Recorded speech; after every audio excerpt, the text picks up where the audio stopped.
La tension préélectorale reste vive et tout découle du rejet de la liste des titulaires de la coalition Yewwi Askan Wi. Une décision qui a créé un imbroglio imputable au Conseil constitutionnel qui, il faut le dire, s'est arrangé avec la loi pour sauver la face aux deux plus grandes listes qui traînaient pourtant des tares pouvant motiver le rejet pur et simple. Ça aurait été une décision certes amère pour certains, mais juste aux yeux de tous. Mais en essayant de remettre en cause le principe de l'unicité des listes, en essayant de couper la poire en deux, le Conseil constitutionnel s'est fourvoyé. Les 7 sages sont les mieux placés pour comprendre que la raison d'être de la loi, c'est de garantir l'égalité de tous devant elle. Benno et Yewwi ont fauté, elles devaient être écartées. Les autres, aussi petites qu'elles soient, ont respecté les règles, elles passent. C'est dur d'écarter la coalition au pouvoir, c'est très dur d'écarter la plus grande coalition de l'opposition, c'est très dur, mais c'est la loi. Mais aujourd'hui, cette page est tournée, les dés sont jetés et les lendemains sont incertains. À quelques semaines des élections législatives, le débat est réduit aux injures, aux invectives, aux menaces. La justice a été mobilisée pour prêter main forte à la majorité dans ce conflit bassement politicien. Or, il suffit de jeter un coup d'œil au-delà de nos frontières pour comprendre que dans tous les pays qui ont basculé dans l'instabilité, des gens ont au préalable été privés de leurs droits. La justice, comme on le dit, c'est le dernier rempart de l'état de droit. Tous ces opposants qui voient la glaive judiciaire suspendue au-dessus de leur tête, cette situation ne fait que nourrir la suspicion de l'opinion qui, dans sa large majorité, ne croit plus en cette justice. Ce procureur inféodé à l'exécutif qui, sur de simples soupçons, peut priver à quiconque la liberté de droit, la liberté d'aller et de venir, il faut aussi qu'on en parle. Mais tout cela nous rappelle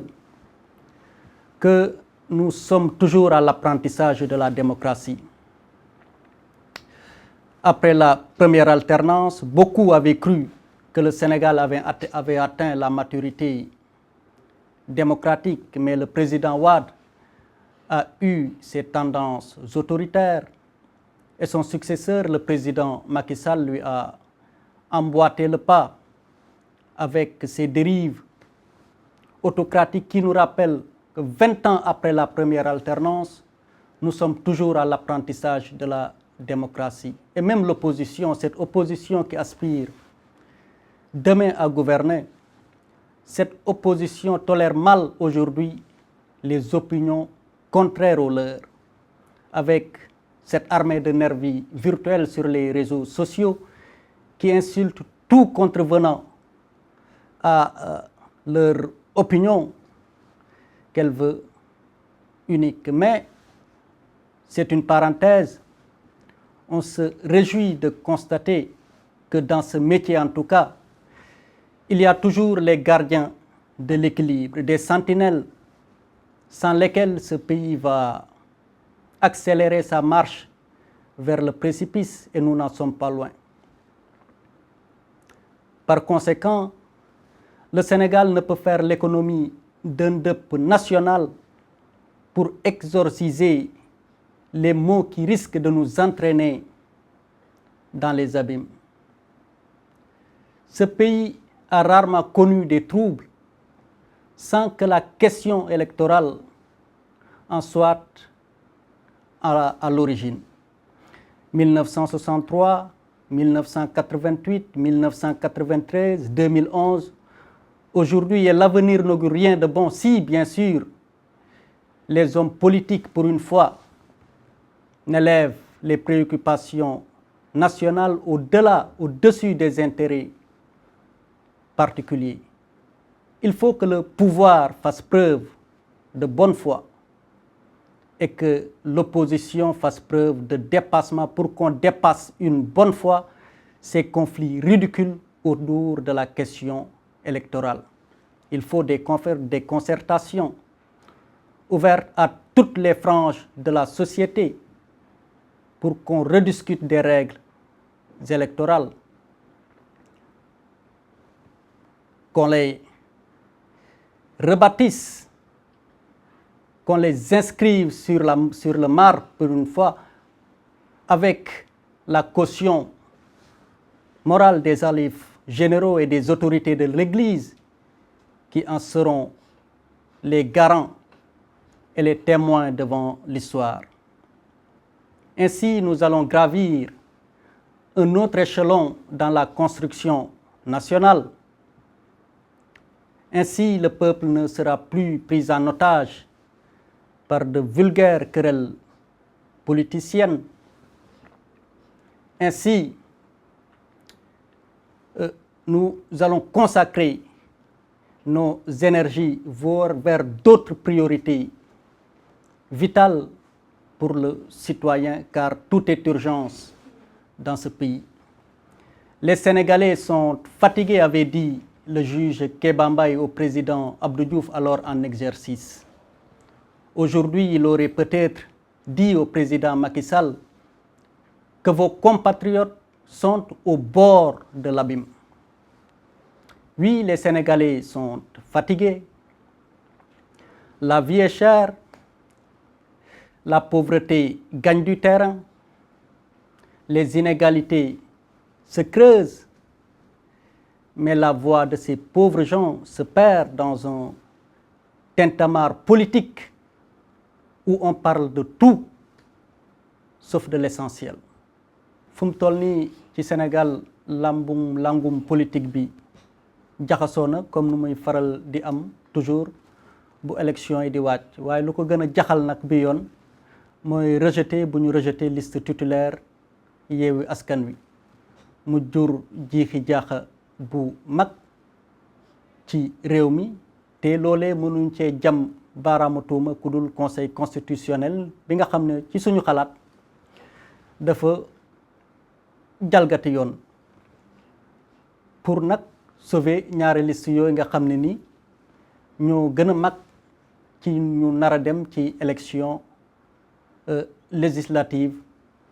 yu ñu jëm. Parce que Sénégal bu ñu dalee dem législative ba léegi mësuñu wax ay liste benn liste la ñuy wax waaye nag conseil constitutionnel lu mu créé mooy liste yi léegi dootul benn mais ñaar la, suppléants yi d'un côté, titulaires yi de l'autre côté. lu leer nag mooy conseil constitutionnel lu mu def lu mu ci jublu nag mooy arranger ñaar ñëpp parce que xam nañ ne Benno jalgati na warul bokk ñee tamit jalgati nañu waaye peut-être écarter Benno Bokk Yaakaar ñi nga xam ne ñoo ne ci nguur gi day xaw a doy waar ñu ne daal nañu arranger ñoom ñaar ñëpp xool nu ñu taf yëngale ba ñaari liste yëpp ñu jàll. loolu nag moo jur coow li te cette charge yi nag comme nuñ leen di faral di woowee ñoo gën a xam ne gën koo xam ñëpp ne loi moom lu ko tax a jóg mooy ñëpp tolloo ci kanamam waaw amul kii moo sut kii moo am kii moo amul bañ nañ ko ba tribunal ko fay dugg da ngay summ sa mbaxana donc ñëpp dañuy doon benn ci kanamu yoon. Benno ak Yewwi dañoo jalgati ci seeni liste suñu gis-gis mooy dañ leen waroon écarter. ñeneen ñi peut-être ay liste yu ndaw lañu gaa waaye fexe nañu tamit ba tegu ci yoon dañ leen di bàyyi ñu jàll parce que yoon loolu la tëral waaye nag bu conseil constitutionnel essayé arrangé wu avec loi bi gis nañu lu mu jur. question boobu nag mën nañ ne dépassé nañ ko léegi ñu ngi jublu ci leneen li nag mooy campagne bala élection législative yi nga xam ne ni moom la ñu dëgmal te ay bés rek des ci ay bés a ci des waaye lu ñu seetlu ci langum politique bi mooy ay xastante ay saagante ki menacé ki yi ni mel ba réew mi amoon ay jiixi jaaxa jamono yee sax ñu weesu yàggul dara loolee nag lu ci gën a garaawati mooy ci suñu gis-gis justice dañ ko cee dugal pour mu jàppal tànk majorité présidentielle mooy ñi nga xam ne ni ñoo nekk ci nguur gi suivre nañu arrestation opposants yi ki demee noonu loolu nag di lu doy waar parce que bu ñu sànnee bët ci suñu dëkkandoo yi au-delà de nos frontières comme nuñ koy faral di waxee dinañ xam ne réew yu tàbbi ci guuta yépp réew yi nga xam ne ni instabilité dafay am yépp am na ñi nga xam ne ni njëkkee dañoo salfaañe seen ak seen yelleef dañuy faral di wax ne justice mooy dernier rempart état de droit te bu nasaxee rek réew mu ngi jëm ci nasax tey boo seetloo opposant yëpp ñi nga xam ne nii ñoo gën a fës en tout cas ku ne am na luñ la daanaka taqal ci wàllum yoon loolu nag am naam amul waaye dina jur benn suspicion jiixi jaaxa ci bopp opinion publique bi parce que nag loo ci mën a wax sénégalais yi ci gën a bëri gëmatuñu bii justice bii nga xam ne ni procureur tey mun na jël ku ne jiñ ko dara am na amul daal di koy denc ci kaso bi te procureur ñëpp xam nañ ne fii ci Sénégal nu yoon tëddee ci waawu ministre de la justice lay wéy ministre de la justice di wéy ci waawu président de la république te dañ naan séparation du pouvoir kon foofu séparation du pouvoir war nañ ci xoolaat parce que le président Macky Sall mën na woo le ministre de la justice le ministre de la justice woo procureur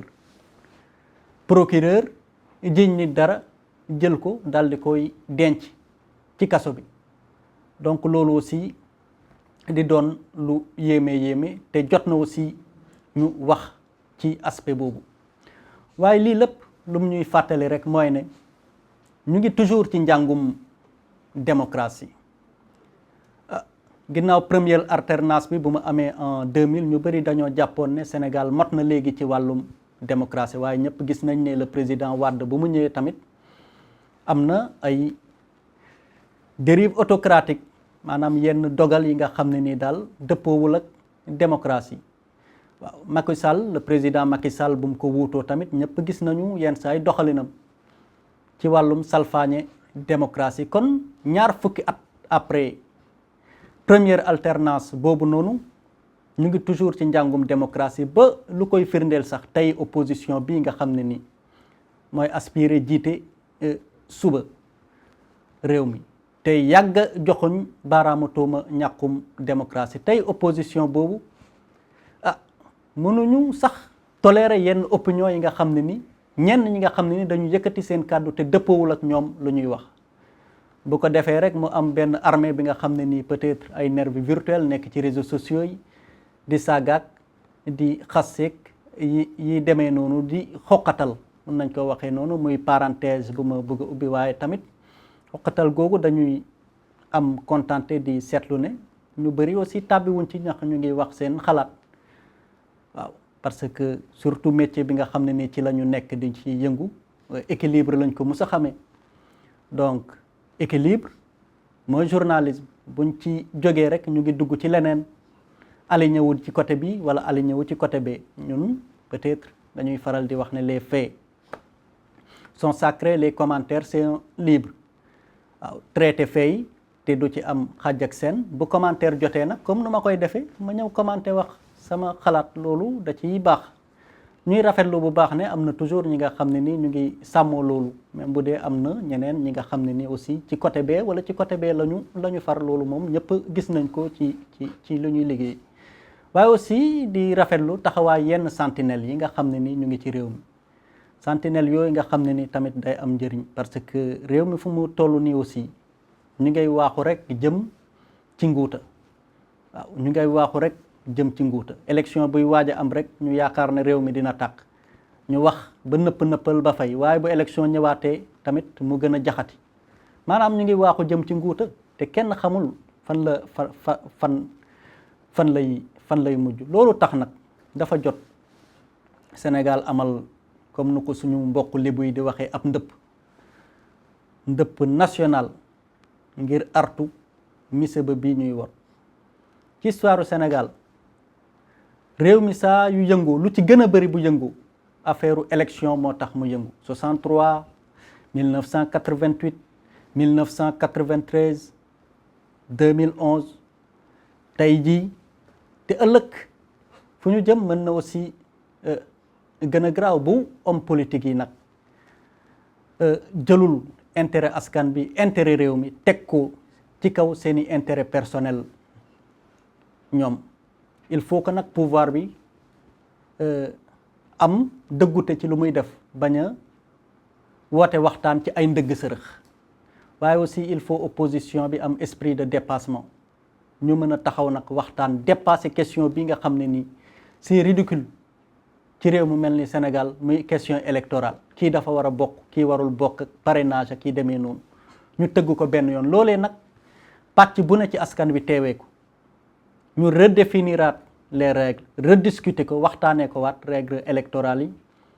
daal di koy bind nag ci lu dëgër li nga xam ne ni laam-laamee di ci am mu leer nañ te loolee nag buy am xalif généraux yi nga xam ne ni ñooy kilifa diine yi waruñu ci des ginnaaw parce que ñoom ñëpp a leen rus autorité de l'église ñi nga xam ne ni ñooy waa jàngu bi ñoom itamit am pàcc bu ñu jiite te ñëpp rus leen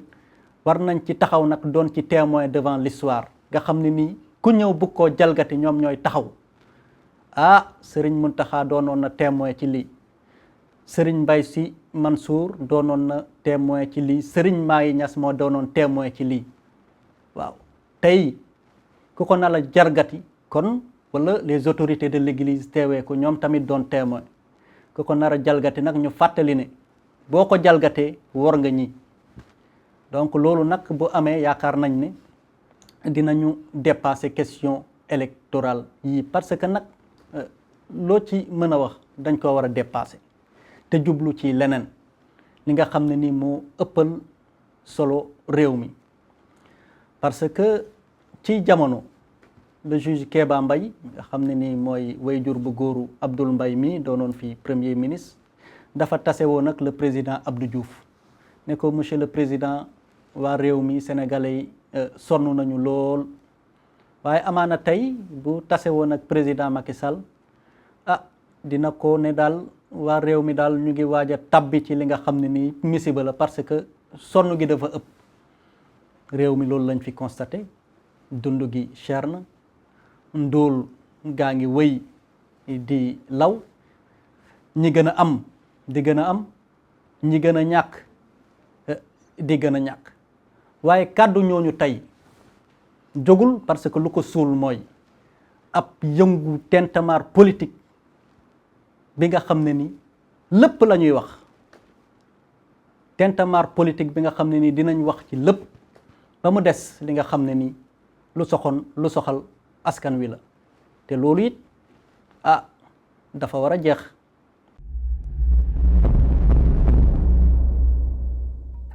cheetetetet mais yow sawaay yow fu ñu la fekk yaa ngi ci kanamu ordinateur bi wala sa kanamu tablette ba sa téléphone portable lu xew mais damay lire ay information waaw xoolal boo bëgg am ay information yu leer nañ et en temps réel duggal ci www.senegal7.com ay information yu wóor man de maa ngi application Sénégal 7 lépp lu xew dama koy jot ci sama téléphone ci tàng bi te nag application Sénégal 7 am ko yomb na da ngay dugg ci Play Store wala Apple Store nga télécharge ko rek xam li xew ci réew mi ak la xew ci bitim réew te nag dara du la ci umpu. Vous voulez des informations en temps réel? Cliquez sur www.senegal7.com. Sénégal 7, le roi de l'information en temps réel.